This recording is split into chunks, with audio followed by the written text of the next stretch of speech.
get the bottle, put it under cold water. Hurricane Matthew left the St. Johns River with water levels above average. Lo menos que se esperaban es que fueran disparos. Organizers began to gather at 7 in the morning to start collecting and sorting donations. Rally organizers made a last-minute name change from "Not My President" to "What Makes a President?" Some teachers say the answers need to come quickly. And according to the Alachua County School Board, they say 11 are served by water systems in outlying cities. Cubans have been celebrating since the announcement of Fidel Castro's death first came out. With the clock ticking towards the general election on Tuesday, many candidates like Marco Rubio are making their last rounds through Florida. Firefighters here at the Newberry Fire Department are very excited to bring in new renovations. Here the team at Steve Torrance's Capco Contractors take only 30 minutes to put together an entire engine. Reporting live from Bo Diddley Plaza in the University of Florida. From West University Avenue, from the Alachua County Supervisor of Elections Office, Daniela Hurtado, WUFT News.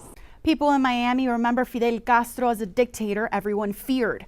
Many Cuban Americans in Florida escaped his regime as Peter Pan kids in the 60s or through the Mariel boat lift in 1980. They're hopeful Castro's death will breathe new life to efforts to grow democracy. Definitely kind of like the end of an era and the start of a new one. Cubans in South Florida rejoiced after news broke that dictator and former leader Fidel Castro died. I certainly felt like it's such an important historical moment, you know, because for 60 years almost now, you know, he's been the head of the revolution in Cuba. It's been rough for my family members over there, but it's going to get better. This is one of the high points of all this. Many Cubans have been celebrating since the announcement of Fidel Castro's death first came out. But in the crowd aren't only Cubans. There's Mexicans, Brazilians, Venezuelans, Colombians, and many people from different nationalities all across the globe supporting the Cubans. My husband escaped from the regime, and we've been waiting for this day for long last. My husband suffers from post-traumatic stress, so for once he's celebrating, and I'm celebrating in solidarity with all my Cuban brothers and sisters. I don't think it's really a celebration of a loss of human life, but really like the passing of an era and everything that life represented.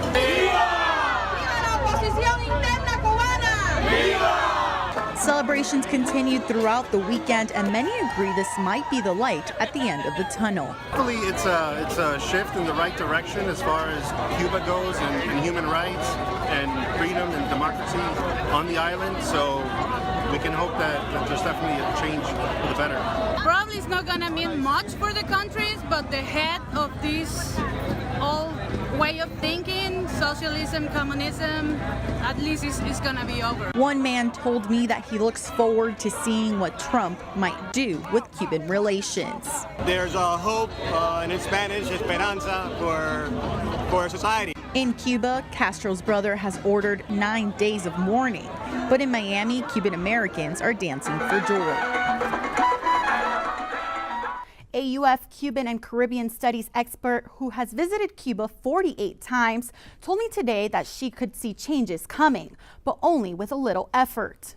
If change is going to work, it has to come from within, and it can be supported from without. She predicted Fidel's system could long outlive him if the government and people of Cuba don't warm up to changes. But she noted Fidel was such a powerful change agent in life that his death could also plant seeds of rewriting history. How important it is to remember victims of hatred in various forms, especially those killed in Orlando.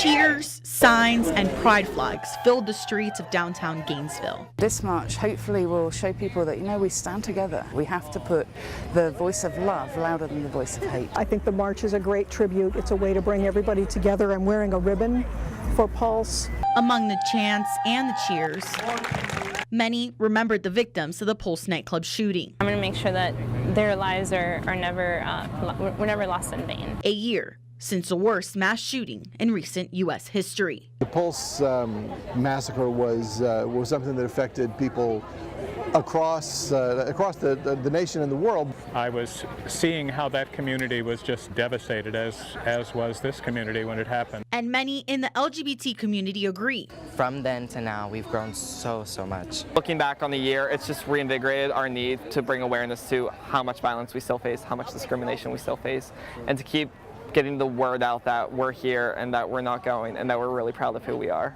The Gainesville community agrees the lives taken a year ago today will never be forgotten. Rodolfo Ayala, 33 years old. Antonio Damon Brown, 29 years old. Daryl. Memorial gatherings will continue this evening in Gainesville, both here at UF and elsewhere.